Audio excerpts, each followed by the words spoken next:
I'm Carolyn Crocker, and I am going to be showing you how to use this book to learn how to count bacteria.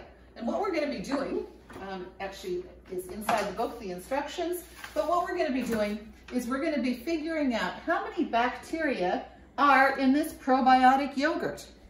You don't have to use this yogurt, but you know, that's one you can try.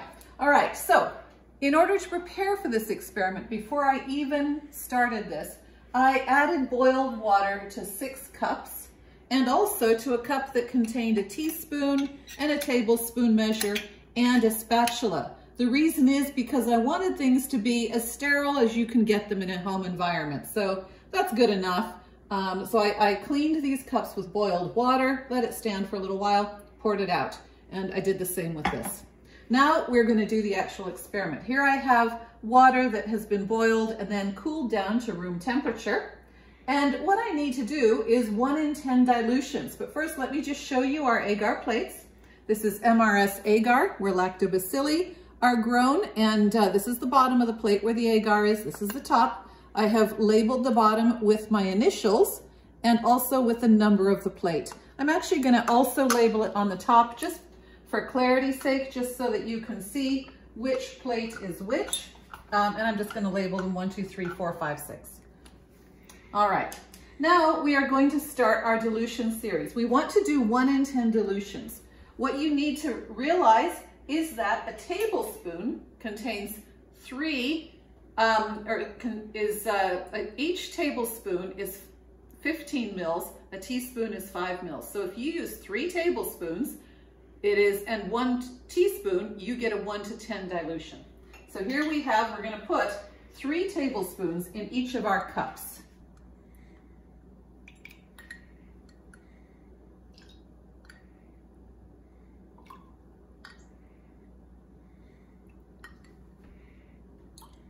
I'm really hoping I don't run out of water here.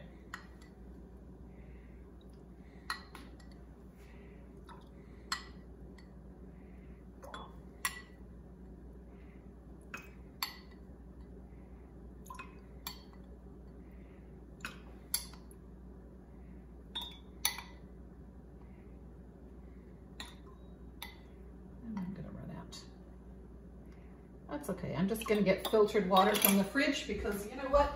That's pretty sterile. It's not sterile, but it's close enough for our purposes for a home experiment.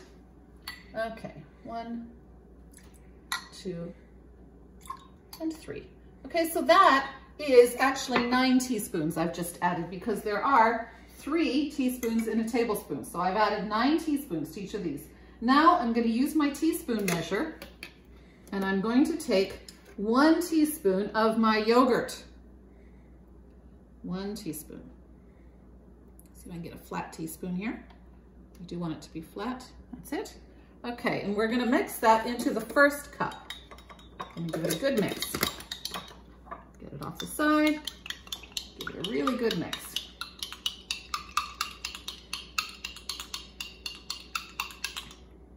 All right, that's nice and homogeneous.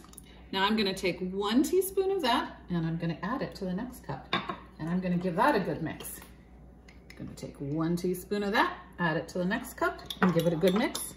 This is giving it 1 in 10 dilutions every time. 1 teaspoon of that, add it to the next cup. Good mix. 1 teaspoon of that and a good mix. And 1 teaspoon of that and a good mix. 1 teaspoon is 5 mils. All right, now what I'm going to do is I am going to begin to put these on the plates.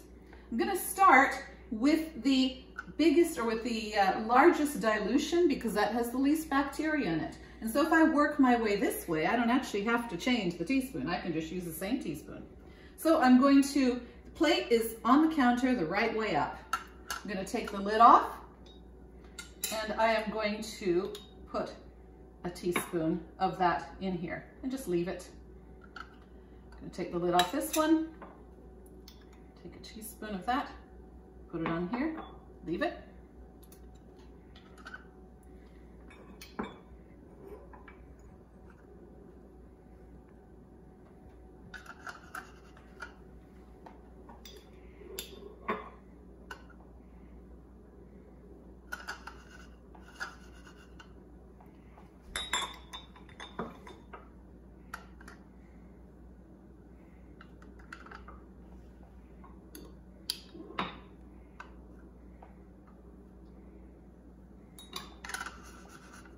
Now, I'm just gonna leave these, all right? I'm gonna let it absorb the water. I'm not gonna turn them upside down as you normally do with agar plates, because if I turn them upside down, then they are going to spill everywhere because I've got 5 mils of liquid on there. So I'm just gonna leave them as they are right now, let that liquid absorb, and then when it's all absorbed, I will put tape around and then incubate. So that's it. That's how you do the experiment.